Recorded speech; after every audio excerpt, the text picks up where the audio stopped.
Have you ever gone camping alone in the deep woods only to realize you weren't actually alone? That is exactly what happened to me, and it almost cost me my life. If you're enjoying this story so far, smash that like button right now to support the channel. Earlier this spring, I went camping in the woods about 4 hours north of where I live.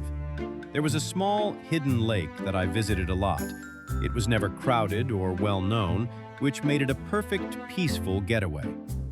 On my first day, I arrived and set up my camp. Nobody else was there.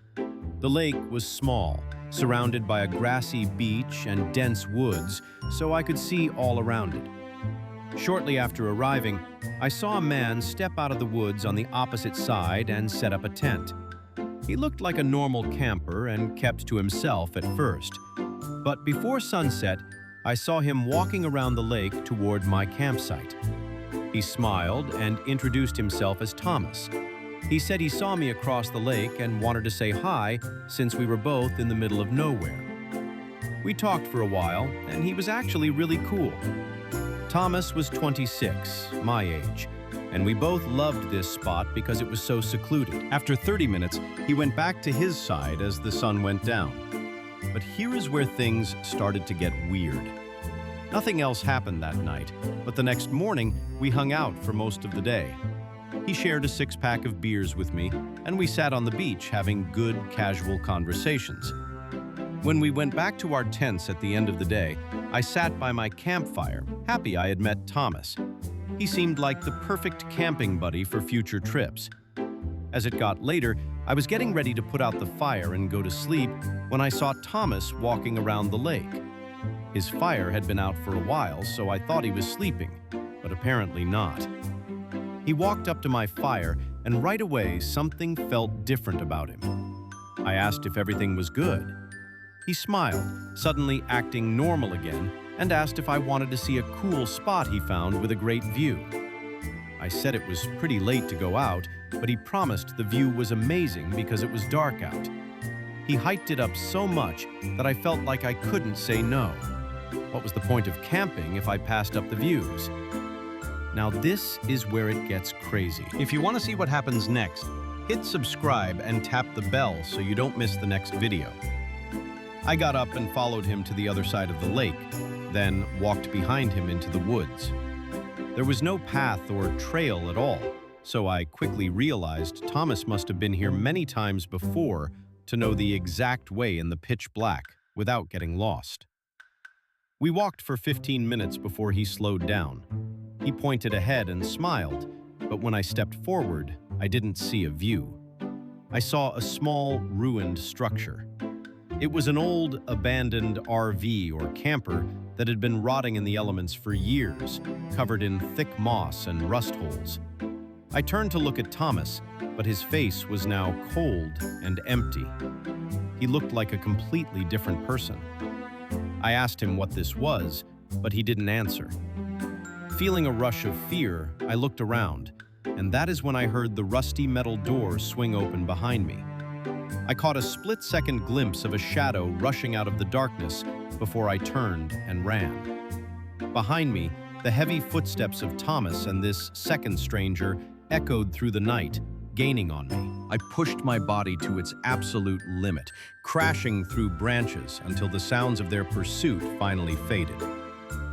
But here's the crazy part. I had run so deep into the forest that I was completely lost in the pitch black. I spent the night wandering aimlessly, looking over my shoulder until the morning sun finally broke through the trees. When I eventually made my way back to the lake, I peered out from the tree line and froze. Every single piece of my camping gear was gone, as if I had never even existed. Staying out of sight, I slipped onto the main path and got back to my car. I immediately reported the whole thing to the police, but they never found a single clue. Honestly, I don't think they even bothered to search. It terrifies me to think about what they had planned for me, but I'm just glad I got out of there. If you're enjoying this story so far, smash that like button. Before we get into this next story, Let's take a quick moment to talk about the sponsor of today's video, Aura. Aura is an all-in-one digital safety service that constantly monitors your private information and helps you quickly resolve any identity threats. Along with this, their app encrypts your internet connection to keep all your home devices safe. Unfortunately, identity theft is incredibly common these days, affecting nearly 1/3 of all U.S. citizens. In fact, over 15 million people fall victim to it every single year, costing billions of dollars. But with Aura, you can rest easy knowing you have top-tier protection. Now, this might sound complicated to set up, but it is actually incredibly simple.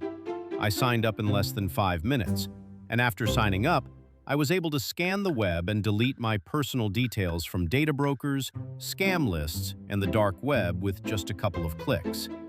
These companies make a profit off your private data, so getting it removed is a huge deal. Aura also keeps a constant eye on my accounts and alerts me the second anything suspicious happens. I am genuinely impressed with this service, and the peace of mind it brings me is worth everything.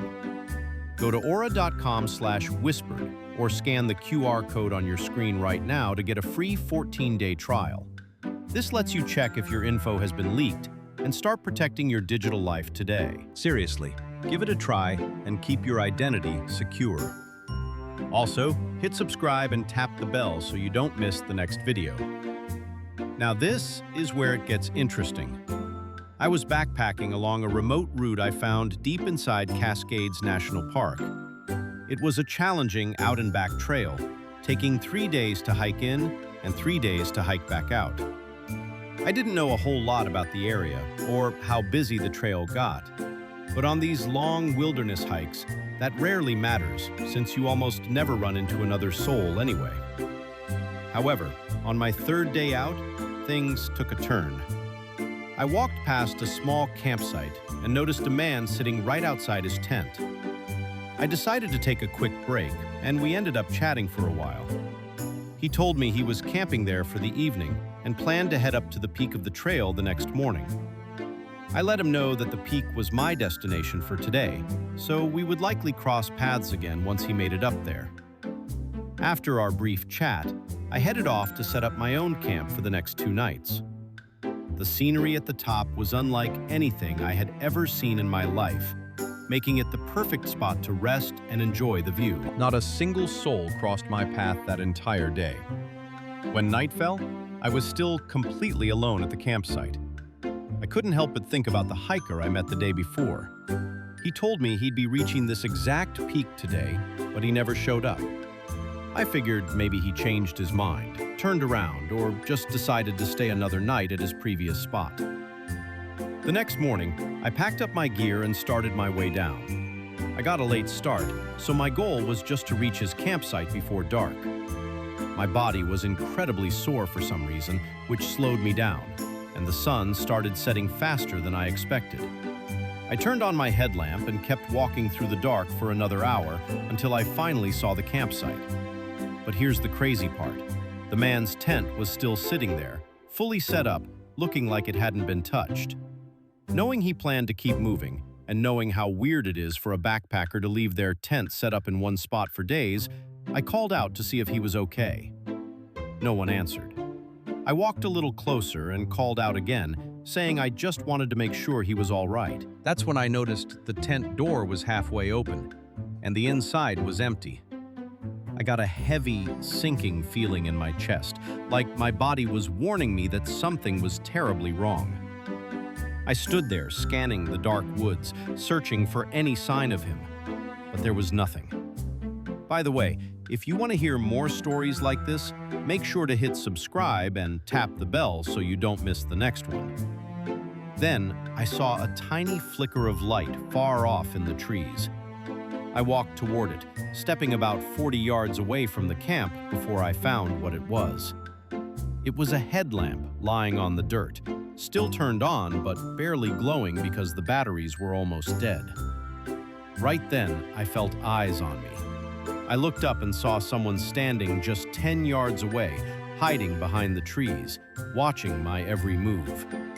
I knew instantly it wasn't the hiker I met before. My heart was pounding, but I forced myself to speak. "Hello?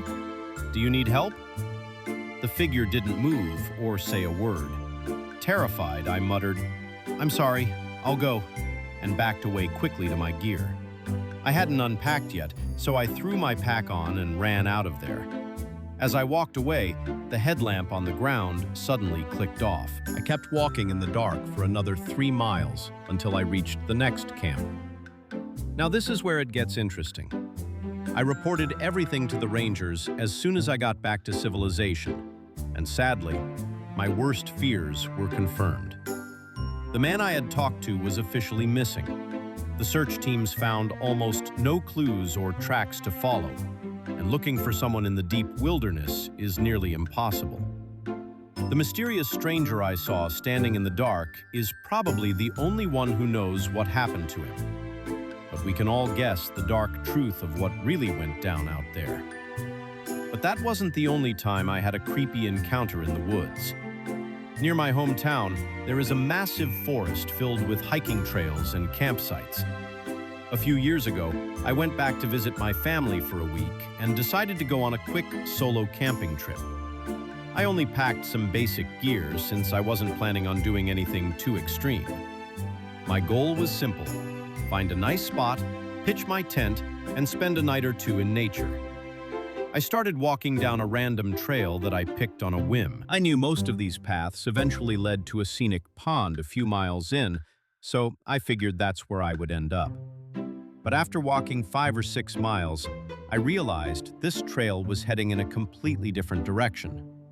At first, I was excited to explore somewhere new, but after hours of walking, the trail just kept going and going.